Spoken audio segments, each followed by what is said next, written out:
এখানে 56টি কবিতার মধ্যে 36টি কবিতা আছে জুলাই অভ্যুত্থানকে নিয়ে রাখা। আপনারা দেখেছেন যে প্রথম কবিতা হলো শহীদ আবু সাইদ, আবার শেষ কবিতা হলো পলাতক ফ্যাসিস্ট। হাসিনা যেদিন 5 তারিখে পালিয়ে গেলেন সেই পালিয়ে যাওয়াকে নিয়ে শেষ কবিতা।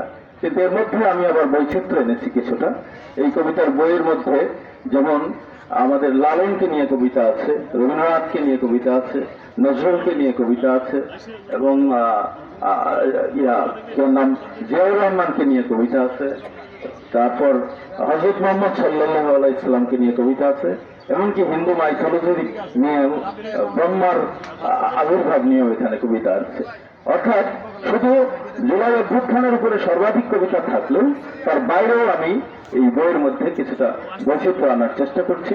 আশা করি পাঠকরা এই বইটি ভালোভাবে গ্রহণ করবে, এটাই আমার প্রত্যাশা। এই বলে সবাইকে এখানে উপস্থিত হওয়ার জন্য, বিশেষ করে মোহন ভাই অনেকক্ষণ যাবৎ বসে আছেন, তার প্রতি কৃতজ্ঞতা জানিয়ে আমি আমার সংক্ষিপ্ত বক্তব্য শেষ করছি।